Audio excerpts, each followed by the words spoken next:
faith book of faith, the Word of God, the Bible.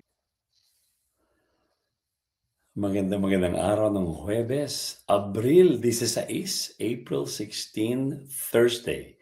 Sa inyo lahat dyan sa Hillcrest Family Life Baptist Churches, maraming salamat po sa patuloy na pakikiramay kay Ma'am Tin, sa kapatid niya kay Catherine at sa aming lahat na pamilya sa pag-uwi ni Daddy Cesar, Lolo Cesar, sa langit kasama ang Panginoon, na kanyang pinagmamalaki at palagi niyang sinasabing, I have the presence of God. Hindi ba? No?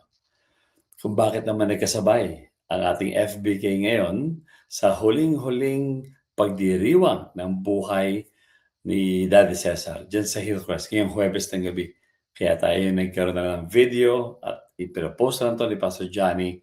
Maraming salamat sa patuloy pagtunghay niyo sa FBK Everyday.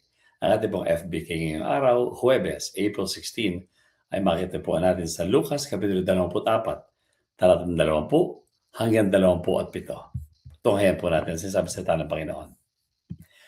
Siya ay binigay ng mga pinunong saserdote at ng mga pinuno namin upang hatulang mamatay at ipako sa krus. Ngunit umaasa kami na siya ay tutubo sa Israel. Bukod sa mga bagay na ito, ngayon ang ikatlong araw mula na mangyari ang mga bagay na ito. Higit pa rito, nagtaka kami sa sinabi sa amin ng ilan mga kasama naming babae. Pupunta sila sa namaga, sa libingan. Sila pupunta sa amin nang hindi nila nakita ang katawan ni Jesus. Sinabi nila na sila ay nakakita ng isang pangitain ng mga anghel. Ang mga anghel na nagsabing, siya ay buhay. Ang ilan sa mga kasama namin ay pumunta sa libingan, nakita nila ang tulad ng sinabi ng mga babae, ngunit hindi nila nakita si Jesus.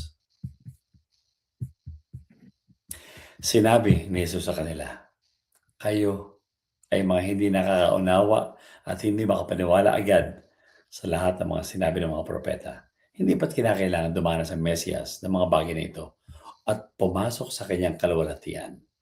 Pinaliwanag niya sa kanila sa lahat ng mga kasulatan ang mga bagay patungkol sa kanyang sarili. Pinaliwanag niya ito simula sa aklat ni Moises hanggang sa aklat ng mga propeta.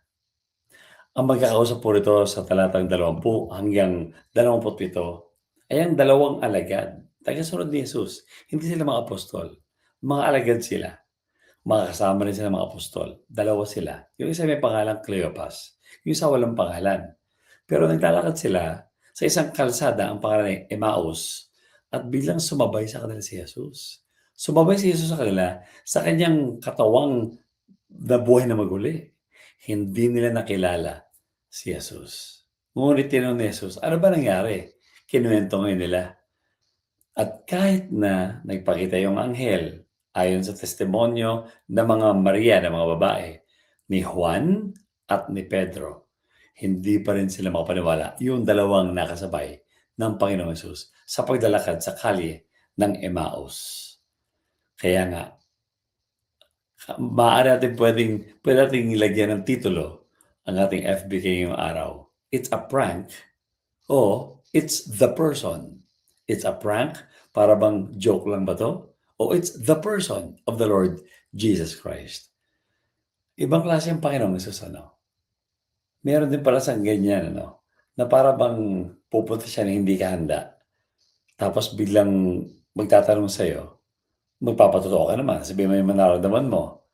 Pero dahil kulang sa pagtitiwala sa Panginoon, ang dalawang alagad na ito, sila ay sinaway ng Panginoong Jesus. At sinabi niya, hindi ba kayo nababasa ng mga propeta at ni Moises? Sa Deuteronomy pa yan, nang binanggit sa Israel na may itataas ang Diyos na katulad ng propeta Moises. At ito po ay pagsabi na tungkol sa pagdating ng Panginoong Jesus sa lupang ito. Pero kailangan siya parusahan, kailangan siya mamatay para siya makabalik sa kalawalhatian ng Ama. Tatlong bagay lang gusto kong makita natin sa nangyaring eksenang ito ng dalawang alagad nito ng lalakad. Na it's a prank o it's the person of Jesus Christ. Ano ba talaga nangyari dito? Hindi sila makapaniwala na sinabayan sila ng Panginoong Jesus sa kanyang katawang nabuhay na maguli. Una sa lahat, ang kwento ng dalawang alagad na ito, nakita natin, sila ay honest. Yung kanilang nararamdaman ay sinabi nila.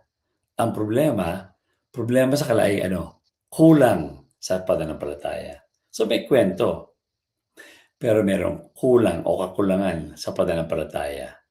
At ang pangatlo rito, kahayagan ng kalooban ng Panginoong Hesus. Makikita natin dito mga kapatid na ang buhay natin ay ganyan din. Hindi natin alam na minsan ang Panginoong Hesus sinasalubong na pala tayo. So akala mo coincidence o nagkataon lang.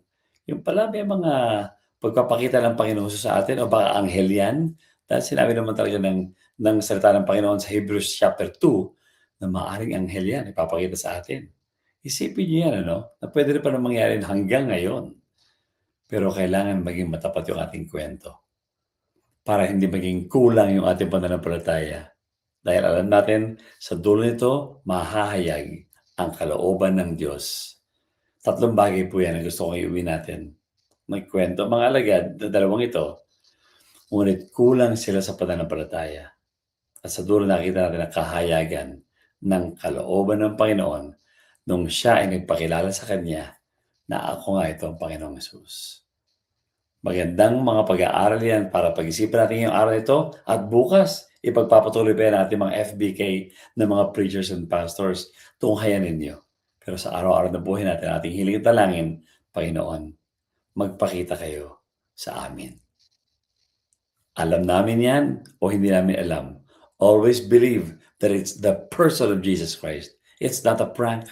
It's the person of Jesus Christ showing Himself to you. Nagpapakita sa iyo para makita mo hindi ka nag-iisa sa kakulangan ng iyong pananampalataya. Yan po ating FBK ngayong araw, Luke chapter 24, verses 20 to 27. Pagpalain kayo ng Panginoon, magkita muli sa ating FBK everyday.